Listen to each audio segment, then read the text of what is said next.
Hello guys, good afternoon. Samahan ninyo po akong mamasyal dito sa gilid ng river. Dito po ako ngayon. Ito, mataas po yung tubig. Tsaka may araw po ngayon. Kaya masarap ang, hindi siya masyadong malamig. Kaya ako'y gagala. Ano po. Maganda po yung panahon ngayon, kaya ako ay mamamasyal. Ito po, ganyan po sa gilid ng river may mga bahay yan, kaya nga maganda po yung swerte po yung mga nakatira dyan kasi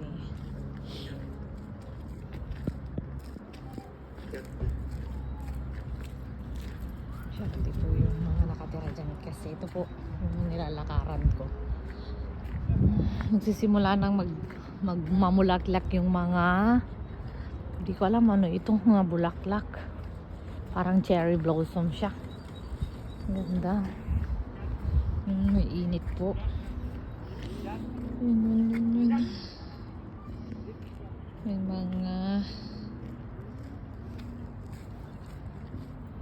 dito po ako ngayon sa gilid ng river.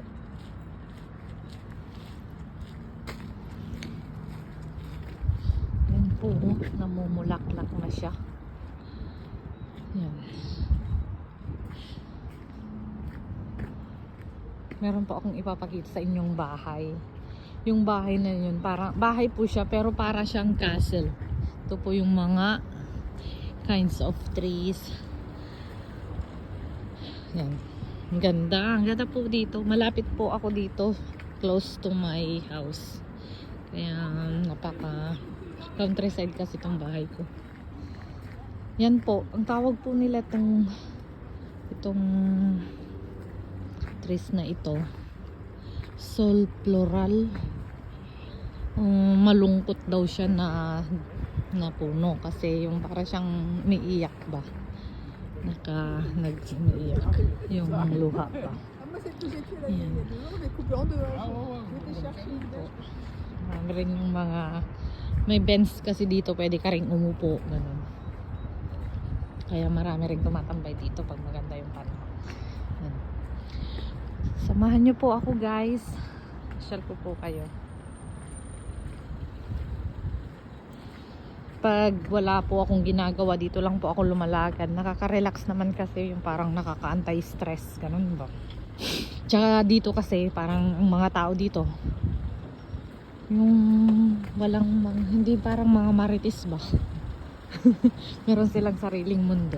Kanya-kanya. Yung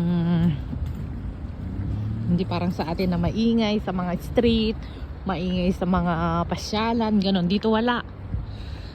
Lalakad lang sila, basa-basa lang ng mga books sa mga bench. Ganito po yung bench. Ganyan, naupo sila dyan. Yan. Ganyan. Samahan nyo ako. Yan. Ito po yung sinasabi ko na bahay na parang di ba yan, yung bahay na yan, nakaharap siya sa river, yung ganon. Kaya parang napaka-relax sa kanila. So, siguro pag ganyan yung, ito po yung sinasabi ko na bahay po siya pero para siyang castle. Yan. Siguro mayaman yung may-ari dyan. Marites. Yan po. Yan. Ganyan. Dito maraming naglalakad, papasol ng aso, nagbabike sila dito. Dito ako nagbabike eh. Yan.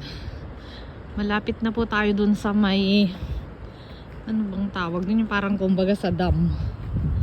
Para siyang yun po yung bahay na gustong gusto ko lagi pag dito po ako naglalakad.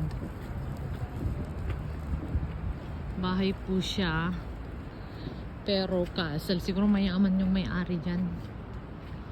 Para siyang castle. Chateau sa Pranse. Yan po. Yan o, namumulaklak na yung mga dahon. Ito hindi ko alam ano yan.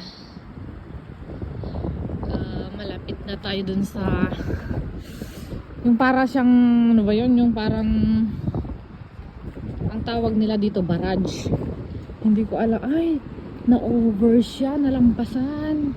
Yung para siyang falls, parang tapunan ng tubig ba, yung para siyang may sara, tapos dun siya tumaas. Ngayon lang ako nandito, pumunta dito eh. Ito siya, barrage ang tawag nila, pero wala naman na, hindi ko na makita. Yung para siyang falls siya.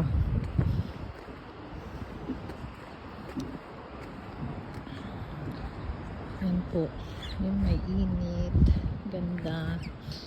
Yan po yung nilalakaran ko. Ang ganda po yung bulaklak. Ayun po yung castle na sinasabi ko sa inyo. Chateau sa Pranse. Yan. Ganda. May mga tao dito po, hindi ko siya. Yung ganyan yung mga tao. May aso, ganyan o umuupo lang. Yan po.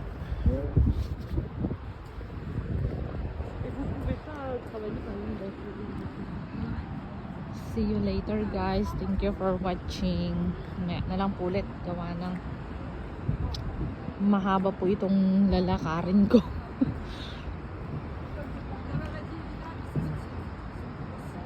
Thank you po. See you later.